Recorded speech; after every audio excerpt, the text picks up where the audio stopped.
Leibniz, Historia de la filosofía de Julián Marías. Personalidad. Godofredo Guillermo Leibniz nació en Leipzig en 1646 y murió en Hannover en 1716. Su familia era protestante y de tradición jurídica. Leibniz estudió intensamente desde muy joven las lenguas clásicas, griego y latín, las literaturas de la antigüedad, la filosofía escolástica que conocía muy bien y luego la de los modernos. Bacon, Campanella, Descartes, Hobbes. Trabó conocimiento con la matemática y la física contemporánea y estudió las obras de Kepler y Galileo. Además, trabajó seriamente en cuestiones jurídicas e históricas, inició en la alquimia y sintió una inmensa curiosidad por todas las formas del saber. Pronto empieza Leibniz a intervenir en la vida de su tiempo. Envía trabajos a las sociedades eruditas europeas. Va a Francia con una misión diplomática y traba relación con los mejores intelectuales de aquellos años. Va también a Londres. Después, en 1676, descubre el cálculo infinitesimal, a la vez que Newton descubría la misma disciplina, aunque en forma distinta, con el nombre de método de las fluxiones. Se suscitó una gran polémica entre los partidarios de ambas, más que entre ellos mismos, pero parece que el descubrimiento se hizo de un modo independiente y sin influencia de uno en otro. Volvió a Alemania y fue nombrado bibliotecario de Hannover, donde vivió casi siempre ya, aparte de sus viajes. Allí desplegó una intensa actividad intelectual, diplomática y política, y como historiador de los anales brusvicenses. Por iniciativa suya se fundó la Academia de Ciencias de Berlín, según los modelos de París y Londres, en 1700, y Leibniz fue su primer presidente. Fue un gran personaje de su época y estuvo además en Italia, Austria y Holanda. Se ocupó activamente de su proyecto de unión de las iglesias cristianas. Él se sentía muy próximo al catolicismo, pero no quería jurar y convertirse, sino unir nuevamente las dos confesiones. A pesar de sus esfuerzos y los de Bossuet y Rojas Spínola, el plan fracasó. Leibniz murió en soledad, oscuramente y casi abandonado después de una vida intensa y de maravillosa plenitud intelectual. Obras. Leibniz escribió numerosos libros de matemáticas, física, historia y sobre todo filosofía. Casi todas sus obras están escritas en francés o en latín y solo muy pocas y secundarias en alemán. Esta lengua todavía no tenía cultivo filosófico y solo lo adquirió en manos de Wolff, discípulo de Leibniz. Toda la personalidad leibniziana acusa una fuerte influencia francesa y usó de preferencia, junto a la lengua internacional, el latín, la lengua culta de la época. Las principales obras filosóficas de Leibniz son dos libros extensos, los nuevos ensayos sobre el entendimiento humano y la Teodicea, el primero dirigido contra el ensayo sobre el conocimiento humano del filósofo inglés Locke. No se publicó en vida de Leibniz por haber muerto Locke mientras preparaba su publicación. La Teodicea plantea el problema de la justificación de Dios, es decir, el de su bondad y omnipotencia en relación con el mal y con la libertad humana. Además, varios escritos breves, sobre todo el discurso de metafísica, tal vez el más sistemático e interesante, el sistema nuevo de la naturaleza, los principios de la naturaleza y de la gracia, fundados en la razón, y la monadología, que compuso para el príncipe Eugenio de Saboya. Además, una extensa correspondencia intelectual con Arnaud, Clarke, etc., todavía en gran parte inédita, pero que ya ha sido publicada. Son en total 14.500 cartas, y esto lo afirmo yo. La situación filosófica de Leibniz. Leibniz cierra un periodo de la filosofía, más o menos la época barroca, que se inicia filosóficamente con Descartes. Es decir, Leibniz aparece al final de una época de densidad metafísica pocas veces igualada. Cuando Leibniz llega a su madurez, hace ya 60 años que se hace metafísica intensamente. Los sistemas del racionalismo se han ido sucediendo con rapidez. Descartes, Malebranche, Spinoza, los de Port-Royal, los jansenistas. Ha habido también en esta época un gran florecimiento teológico, la escolástica española, Suárez, Melchor Cano, Báñez, Molina, todo el movimiento en torno al Concilio Tridentino. Leibniz está atento a esta doble corriente del racionalismo por una parte y de la escolástica, especialmente española, por otra. En sus páginas afloran con gran frecuencia nombres españoles, justamente aquellos que han tenido auténtico valor intelectual y un puesto en la historia viva del pensamiento, los que han tenido eficacia y rigor mental, y esto es confortador para quien tenga despierto el sentido de la verdad y no guste de fáciles glorificaciones donde se pierda en confusión toda claridad y jerarquía. Leibniz supera por completo ese desdén de la escolástica que caracterizó a los pensadores superficiales del Renacimiento y que aún se conservó, al menos externamente, en los primeros racionalistas. Vuelve de un modo explícito a utilizar las ideas aristotélicas y muchas medievales y numerosos conceptos teológicos aguzados en Trento. Además, se dedica intensamente a la matemática y a la nueva ciencia natural y hace progresar a ambas de un modo extraordinario. De este modo, reúne y domina en absoluto todas las tradiciones filosóficas, teológicas y científicas. Leibniz es el resumen superior de su época entera. El horizonte concreto en que se mueve Leibniz es la situación filosófica que dejaron Descartes y Spinoza. Leibniz es tal vez el primer idealista en sentido estricto. En Descartes el idealismo está aún lastrado de realismo y de ideas escolásticas, y Spinoza no es propiamente idealista en lo que tiene de más peculiar, aunque sí lo sea el marco ideológico de su tiempo en el cual se le plantean sus problemas. Leibniz se verá obligado a plantear con rigor las grandes cuestiones de la época y tendrá que alterar esencialmente la idea de la física y el concepto mismo de sustancia en el cual desde Aristóteles se ha centrado siempre la filosofía. La metafísica leibniziana. Dinamismo. Para Descartes el ser era res cogitans o res extensa. El mundo físico era extensión, algo quieto. La idea de fuerza le era ajena, pues le parecía confusa y oscura e incapaz de traducirse en conceptos geométricos. Un movimiento constante o movimiento consistía para Descartes en el cambio de la posición de un móvil respecto a un punto de referencia. Los dos puntos son intercambiables, lo mismo da decir que A se mueve respecto de B o que B se mueve respecto de A. Lo único que interesa a la física es el cambio de posición. Descartes cree que la cantidad de movimiento permanece constante. Leibniz demuestra que la constante es la fuerza viva. A Leibniz le parece absurda esa física estática geométrica. Un movimiento no es un simple cambio de posición, sino algo real, producido por una fuerza. Si una bola de billar choca con otra, sale esta despedida, y esto es porque hay una fuerza, una vis, que hace que la segunda bola se ponga en movimiento. Este concepto de la fuerza vis, impetus conatus, es lo fundamental de la física y de la metafísica de Leibniz. La idea de la naturaleza estática e inerte de Descartes se sustituye por una idea dinámica. Frente a la física de la extensión, una física de la energía, no geométrica sino física. No se olvide que desde Grecia la naturaleza es principio de movimiento. Leibniz tiene que llegar a una nueva idea de la sustancia. Las mónadas. La estructura metafísica del mundo es para Leibniz la de las mónadas. Monas quiere decir unidad. Las mónadas son las sustancias simples, impartes, que entran a formar los compuestos.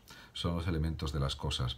Como no tienen partes, son rigurosamente indivisibles, átomos, y por tanto inextensas, pues los átomos no pueden tener extensión, ya que ésta es divisible siempre. Un átomo material es una expresión contradictoria. La mónada es un átomo formal. Estas mónadas simples no pueden corromperse ni perecer por disolución, ni comenzar por composición. Una mónada, pues, solo llega a ser por creación y solo deja de ser por aniquilamiento. Empieza, pues, a ser toda de golpe, no por generación. Estas mónadas, dice Leibniz, no tienen ventanas, es decir, no hay nada que pueda desprenderse de una de ellas y pasar a otra e influir en ella. Pero las mónadas tienen cualidades y son distintas entre sí. Además cambian de un modo continuo, pero este cambio no es extrínseco, sino el despliegue de sus posibilidades internas. La mónada es vis, fuerza, una vis representativa o fuerza de representación. Cada mónada representa o refleja el universo entero activamente desde su punto de vista.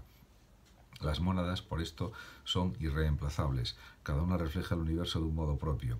La metafísica de Leibniz es pluralista y perspectivista. No todas las mónadas son de igual jerarquía, reflejan el universo con distintos grados de claridad. Además, no todas las mónadas tienen conciencia de su reflejar. Cuando tienen conciencia y memoria puede hablarse no solo de percepción, sino de apercepción. Este es el caso de las mónadas humanas. Pero esta representación es activa, es un hacer de la mónada, un conato, una petición que emerge del mismo fondo ontológico de ella, de su propia realidad. Todo lo que acontece a la mónada brota de su mismo ser, de sus internas posibilidades, sin intervención exterior. Leibniz hace pues lo contrario de Spinoza. Mientras este reduce la sustancialidad a un ente único, naturaleza o Dios, Leibniz restituye a la sustancia el carácter de cosa individual que tuvo desde Aristóteles. Es en cierto sentido la vuelta a la interpretación del concepto de sustancia como haber o bien de una cosa, usía en griego, en lugar de cargar el acento en el momento de la independencia, como Descartes y más aún Spinoza, que en la metafísica griega fue siempre una consecuencia del carácter sustancial en el sentido de la usía. La sustancia, decía Aristóteles, es lo propio de cada cosa. Frente a la dualidad cartesiana de la res extensa y la res cogitas, presididas por la res infinita que es Dios, Leibniz vuelve a una absoluta pluralidad de mónadas sustanciales que encierran en sí con todo rigor la totalidad de sus posibilidades ontológicas. La sustancia o naturaleza vuelve a ser principio del movimiento en las cosas mismas como en Aristóteles. A pesar de sus aparentes aproximaciones a Platón, por la teoría de las ideas innatas, Leibniz es el más aristotélico de los metafísicos del racionalismo, y de ahí le viene en parte su incomparable fecundidad, lo que ha recobrado la filosofía siempre que se ha puesto en contacto vivo con Aristóteles. La armonía preestablecida.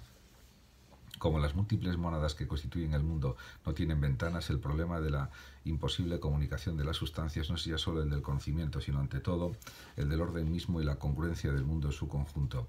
El acontecer del universo no puede explicarse más que partiendo del supuesto de que todo emerge del fondo individual de cada mónada. ¿Cómo sucede entonces que forman un mundo lleno de conexión, que es posible conocer las cosas y que todo pasa en el mundo como si se diera esa quimérica comunicación de las sustancias que es necesario rechazar? Es forzoso admitir un orden establecido previamente a cada mónada, que hace que al desenvolver solitariamente sus posibilidades coincida con todas las restantes y se encuentren armónicamente constituyendo un mundo a pesar de su radical soledad e independencia. Y este orden solo puede haberlo hecho Dios en sus designios al crear sus mónadas solas y reunidas a la vez. Es menester, pues, decir que Dios ha creado primero el alma o cualquiera otra unidad real, de manera que todo le nazca de su propio fondo por una perfecta espontaneidad respecto a sí mismo y, sin embargo, con una perfecta conformidad con las cosas de fuera. Sistema nuevo es lo que Leibniz llamó armonía preestablecida. Estas son las tres soluciones posibles al problema idealista de la comunicación de las sustancias: el ocasionalismo, el monismo y la armonía preestablecida. Según un ejemplo famoso, el problema sería equivalente al de poner de acuerdo varios relojes. En la solución de Descartes y Malebranche, el relojero, Dios, pone de acuerdo constantemente los dos relojes, pensamiento y extensión, que no tienen relación directa ninguna. En Spinoza se niega el problema, es decir, no hay dos relojes, sino solo uno con dos esferas, dos aspectos de la misma realidad, dos atributos de la misma sustancia que coincide con Dios. En Leibniz los relojes no son dos sino muchos y no tienen tampoco relación entre sí, ni el relojero los pone constantemente en hora. Esto sería un milagro perpetuo y le parece absurdo, pero el relojero ha construido los relojes de modo que marchen de acuerdo sin que se influyan mutuamente y sin tocarlos. Independientemente y en virtud de su previa construcción, los relojes marchan acordes armónicamente. Esta es la armonía preestablecida. El papel de Dios. Si volvemos la atención al problema del conocimiento, encontramos que también en Leibniz es Dios quien asegura la correspondencia de mis ideas con la realidad de las cosas al hacer coincidir el desarrollo de mi mónada pensante con todo el universo. Si en Malebranche todas las cosas se ven y se saben en Dios, en Leibniz, hablando con propiedad, solo se saben por Dios. Leibniz expresa esto en términos clarísimos. En el rigor de la verdad metafísica no hay causa externa que actúe sobre nosotros, excepto Dios solo, y Él solo se comunica a nosotros inmediatamente en virtud de nuestra continua dependencia. De lo que se sigue que no hay otro objeto externo que toque a nuestra alma y que excite inmediatamente nuestra percepción. Así no tenemos en nuestra alma las ideas de todas las cosas, sino en virtud de la acción continua de Dios sobre nosotros. Discurso de metafísica. Lo cual quiere decir, en otras palabras, que las mónadas tienen en definitiva ventanas, solo que en lugar de poner en comunicación a unas mónadas con otras, están todas abiertas sobre la divinidad. Con lo cual encontramos una vez más en la plenitud de la filosofía leibniziana la necesidad de asegurar a Dios su puesto fundamental de toda su metafísica, porque es quien hace posible el ser de las mónadas entendido como esa autónoma y espontánea fuerza de representación que espeja el universo desde la infinita pluralidad de su perspectiva. Necesita pues Leibniz probar en la filosofía la existencia de Dios y para ello esgrime de nuevo, bien que modificado, el argumento ontológico que viene a ser así un fundamento capital de toda la metafísica racionalista del siglo XVII. Según Leibniz, es necesario probar la posibilidad de Dios y solo entonces se asegura su existencia en virtud de la prueba ontológica, pues Dios es el ens a se. Si Dios es posible, existe, y la esencia divina es posible, dice Leibniz, porque como no encierra ninguna negación no puede tener contradicción alguna, por tanto Dios existe. Discurso de metafísica y monadología.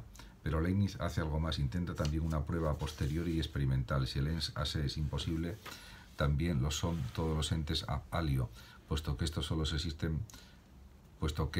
existen por este alius que es justamente el ens a se. Por tanto, en ese caso no habría nada. Si no existe el ente necesario, no hay entes posibles. Ahora bien, estos existen puesto que los vemos. Luego existe el ens a se.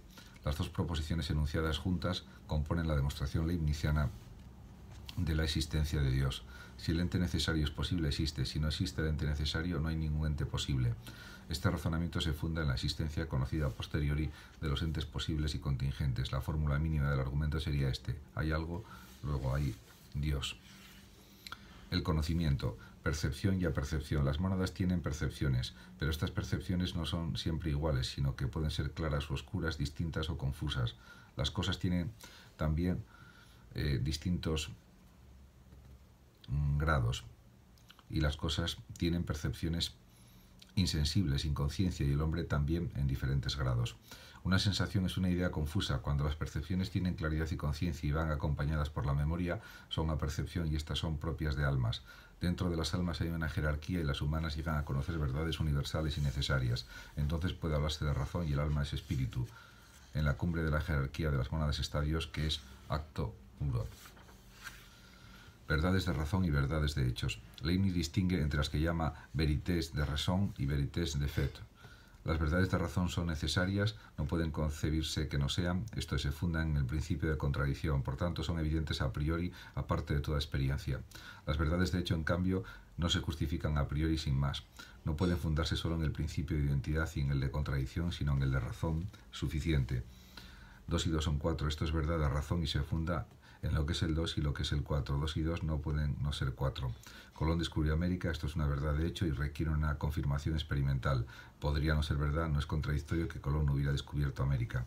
La noción individual. Pero no es esto, sin embargo, tan claro. No olvidemos que la mónada encierra en sí toda su realidad y nada le puede venir de fuera. Por tanto, todo lo que le ocurra está incluido en su esencia y, por consiguiente, en su noción completa. Colón descubrió América porque esto estaba incluido en su ser Colón, en la noción completa suya. Si César no hubiera pasado el Rubicón, dice Leibniz en un ejemplo famoso, no hubiera sido César. Por tanto, si conociésemos la noción individual completa, veríamos cómo las verdades de hecho están incluidas en la esencia de la mónada y su ausencia es contradictoria.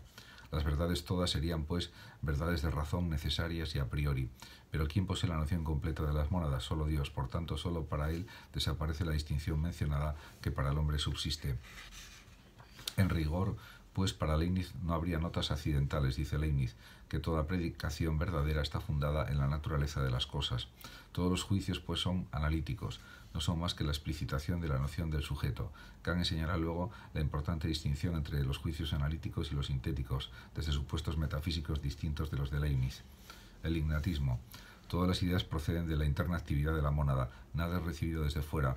Leibniz está a 100 leguas de todo empirismo, que es formalmente imposible en su metafísica. Las ideas, por tanto, son innatas en este sentido concreto. No se trata tanto de un problema psicológico cuanto de una cuestión metafísica. Las ideas tienen su origen activo en la propia mente, en la vis representativa que las produce. Por esto Leibniz está en total oposición a Locke y a todo el empirismo inglés que influye fuertemente en el continente y va a dominar el siglo XVIII. Leibniz rectifica el principio tradicional de que nada llega al entendimiento que no haya estado antes en los sentidos, exceptuando de él el propio entendimiento. La lógica. La lógica tradicional demostrativa no satisface a Leibniz. Cree que solo sirve para demostrar verdades ya conocidas y no para encontrarlas. Esta objeción, como la tendencia al ignatismo, aparecieron ya desde Descartes y en Leibniz llegan a su extremo.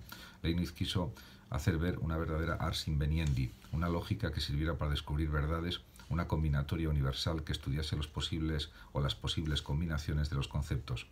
De un modo a priorístico y seguro se podría operar de una manera matemática para la investigación de la verdad. Esta es la famosa ars magna combinatoria que recogía inspiraciones de Raimundo Lulio. De aquí nace la idea de la matesis universalis, que actualmente ha mostrado su fecundidad en el campo de la fenomenología y de la logística o lógica matemática. Teodicea. La Teodicea de Leibniz lleva como subtítulo Ensayos sobre la bondad de Dios, la libertad del hombre y el origen del mal. Esto explica el sentido y el alcance de esta justificación de Dios. Por una parte se define a Dios como omnipotente e infinitamente bueno, pero existe el mal en el mundo. Por otra parte, se dice que el hombre es libre y responsable, pero en cambio Leibniz enseña que todo lo que ocurre está incluido previamente en la mónada. ¿Cómo se pueden hacer compatibles estas ideas? Este es el problema. El optimismo metafísico. El mal puede ser metafísico, la imperfección e infinitud del mundo y del hombre, físico, el dolor, las desgracias, etc., o moral, la maldad, el pecado, etc. El mal metafísico nace de la imposibilidad de que el mundo sea infinito como su creador. El mal físico tiene su justificación para dar ocasión a valores más altos. Por ejemplo, la adversidad da ocasión a que exista la fortaleza de ánimo, el heroísmo, la abnegación. Además, Leibniz cree que la vida en suma no es mala y que es mayor el placer que el dolor. Por último, el mal moral, que es el que constituye el más grave problema, es más bien un defecto, algo negativo. Dios no quiere el mal moral, sino simplemente lo permite porque es condición para otros bienes mayores. No se puede tomar aisladamente un hecho. No conocemos los planes totales de Dios, sino que sería menester verlos en la totalidad de sus designios. Como Dios es omnipotente y bueno, podemos asegurar que el mundo es el mejor de los posibles, es decir, que contiene el máximo de bien con el mínimo de mal, que es condición para el bien del conjunto. Esto es lo que se llama principio de lo mejor y se enlaza con los argumentos de Escoto para probar la Inmaculada Concepción. Dios hace lo mejor porque puede y es bueno. Si no pudiera no sería Dios, porque no sería omnipotente. Si pudiera y no quisiera tampoco sería Dios, porque no sería infinitamente bueno. Pudo, convino, luego lo hizo, concluía Escoto. Análogamente funda Leibniz su optimismo metafísico al afirmar que el mundo es el mejor de los posibles. La libertad. Todas las mónadas son espontáneas, porque nada externo puede coaccionarlas ni obligarlas a nada, pero no basta esto para que sean libres. La libertad supone, además de la espontaneidad, la deliberación y la decisión. El hombre es libre porque escoge entre los posibles después de deliberar, pero tenemos como dificultad la presciencia divina. Dios, desde un comienzo, ve el ser de las mónadas, y éstas encierran en sí todo lo que ha de acontecer, o todo lo que les ha de acontecer y han de hacer. ¿Cómo es posible la libertad? Leibniz echa mano de algunas agudas distinciones de la teología católica, especialmente del español Molina, para interpretar la ciencia de Dios. Dios tiene tres tipos de ciencia. Primera, ciencia de pura intelección. Segunda, ciencia de visión. Y tercera, ciencia media.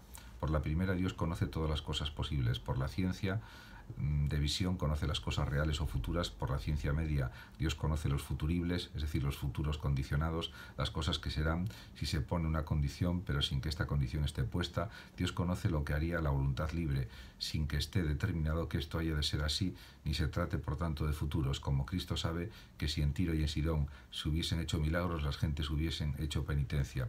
Las cosas contingentes no son necesarias. Su necesidad solo viene dada a posteriori, después de un decreto de la voluntad divina, posterior a la ciencia de simple intelección y a la ciencia media. Dios crea a los hombres y los crea libres. Esto quiere decir que se determina libremente a obrar, aunque han sido determinados por Dios a existir. Dios quiere que los hombres sean libres y permite que puedan pecar porque es mejor esa libertad que la falta de ella. El pecado aparece pues como un mal posible que condiciona un bien superior, a saber, la libertad humana.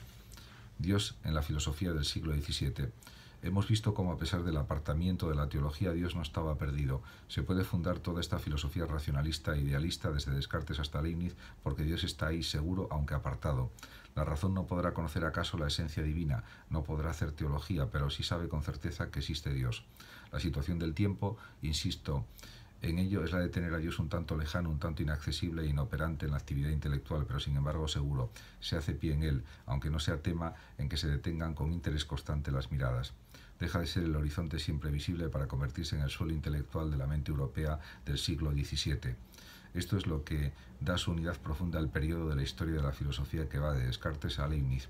Aparece este grupo de sistemas como envuelto por un aire común que revela una filiación semejante. Se advierte una profunda coherencia entre todas estas construcciones filosóficas que se apiñan en esos cuantos decenios.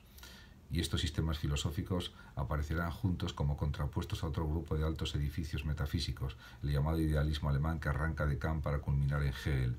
Desde la filosofía de la época romántica se dirigirá un reproche a la totalidad de la metafísica del tiempo barroco. En esa objeción aparecen reunidos en un conjunto esos sistemas no distinguidos en su individualidad. Nos interesará ver el sentido de esa calificación de conjunto. Se llama dogmática a esa filosofía. ¿Qué quiere decir esto? Tendremos que ver cuál es la suerte del problema de Dios en manos de los idealistas alemanes. Este problema se cifrará en la cuestión del argumento ontológico y nos revelará la situación metafísica de la nueva etapa de la filosofía moderna.